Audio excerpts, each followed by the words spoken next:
This is All India Radio. In the program Spotlight, now we bring you a discussion on World Tuberculosis Day, TB Prevention and Control. The participants are Dr. Tanmay Talukdar, Professor and HOD, Department of TB and Chest Diseases, Lady Hardinge Medical College, and Om Vesh Upadhyay, AIR Correspondent. We recognize World TB Day on March 24. This annual event commemorates the date in 1882 when Dr. Robert Koch announced his discovery of Mycobacterium tuberculosis. World TB Day is a day to educate the people about the impact of TB around the world. And today, to discuss on this in detail, we are joined by Dr. Tanmay Talukdar. Dr. Tanmay, what is this year's theme and how significant it is?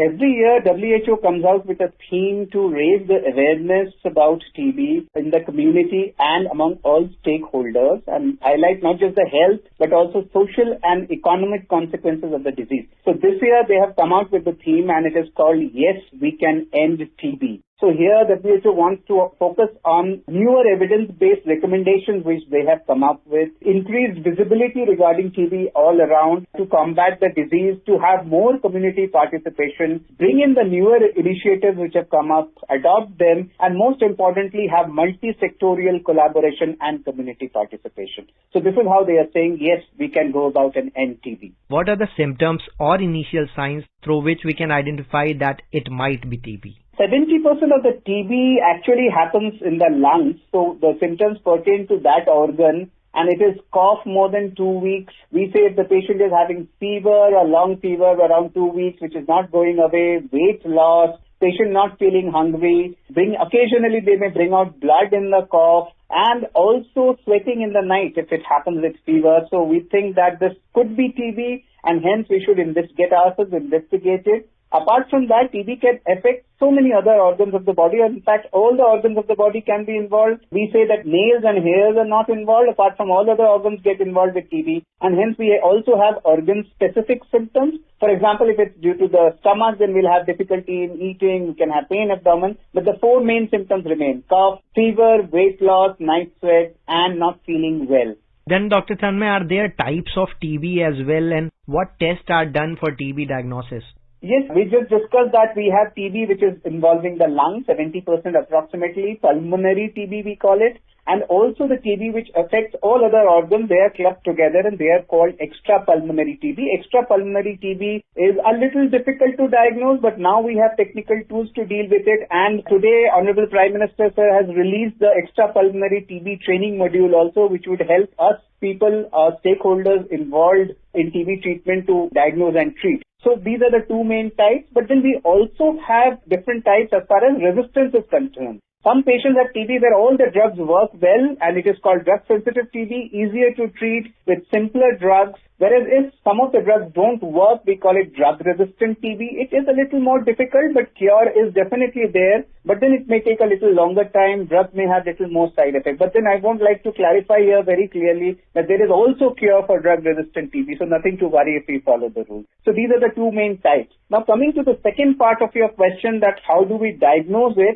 Conventionally, the pulmonary TB was diagnosed by using the microscope where we look for this bacteria. It's called Mycobacterium tuberculosis under the microscope. But now we have more different advanced technologies. We use what is known as the rapid molecular diagnostic techniques, and we have a network of such techniques all across the country. And I would like to again remind that all TB diagnosis and treatment is absolutely free in our country. And by this rapid molecular diagnostic technique, we call it NAT, nucleic acid amplification test. This is the primary method of diagnosing TB. And there's also a talk of comorbidities, that how other illness or diseases can affect the severity of TB, per se diabetes. So if you can also throw some light on that.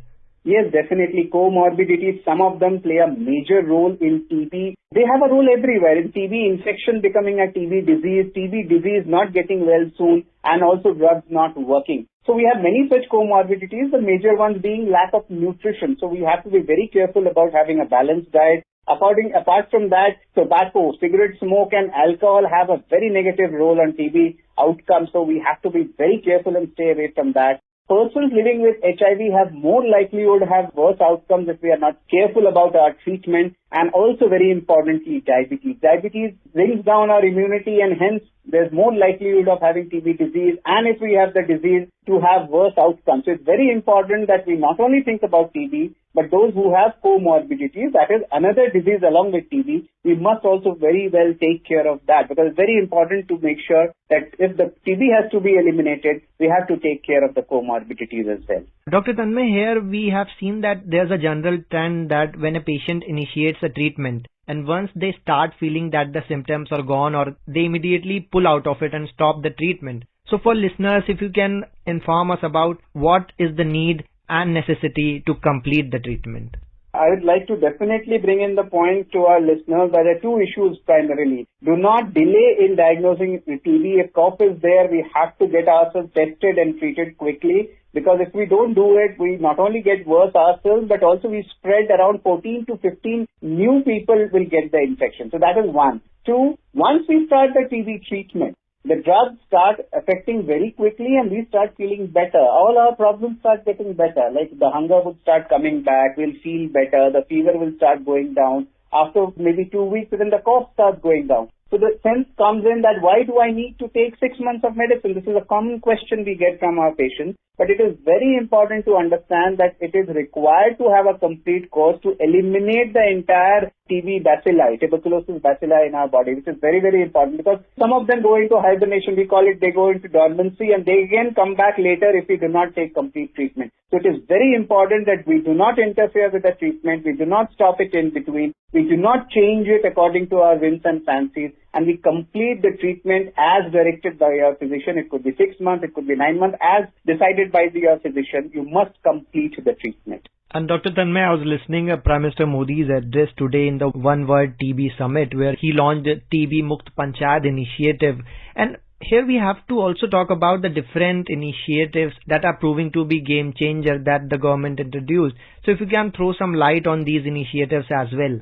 Last few years have made major changes in our TB armamentarium. I begin with what has been envisaged today. You asked about Pradhan Mantri TB Mukt Panchayat Abhiyan. So this involves the people's participation, the community's involvement, where the community becomes a stakeholder. We will take care of every patient of TB. Every suspect will be investigated for TB. If TB comes out, we'll treat it. We give them all the support. We take care of the family members that they don't develop the disease and provide them support as well. So when community comes in, the stigma reduces, the patient gets support, and definitely the outcome becomes very, very much better.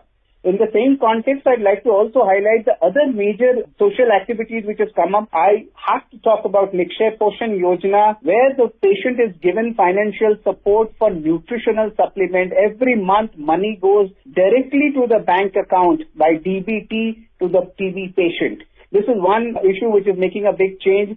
Similarly, I'd like to talk about this telephone toll-free number. It is called the Nikshay Sampark. Any issue pertaining to the TB, if you believe you have TB, you have queries regarding TB, or if you're a TB patient now or in the past, and you have any questions regarding TB, we just have to call this number 1800-116666. Apart from this, there is another very good movement which has happened, and that is Nikshay Mitra. Here again, the community support and community participation has come up, where individuals, corporates, institutions, NGOs, parties, everybody have put in their effort. And how they do it? They adopt a TB patient with their consent, of course, and provide them nutritional support. This is the Pradhan Mantri TB Mukt Bharat Yojana, and the people who are adopting, they are named Nikshay Mitra. You know, what happens is not only the patient gets support, but also community gets involved in this noble cause. So it's a win-win situation for all. Dr. Tanmay, when I was going through news yesterday and I saw that by July this year, a monopoly of bedaquiline patent manufacture will not be extended in India. And now it is believed that the prices will be reduced drastically. So Dr. Tanmay, can we say this news is in patients' benefit? And I want to know from you how significantly it can impact the TB patients. It's a valid question, because bedaquiline is now the backbone. You know, I began by saying drug-sensitive TB and drug-resistant TB. So one of the major drug-resistant TB which we have is known as multi-drug-resistant TB. Here, at least two of the most important drugs which we use initially for TB is resistant. By that I mean they do not work.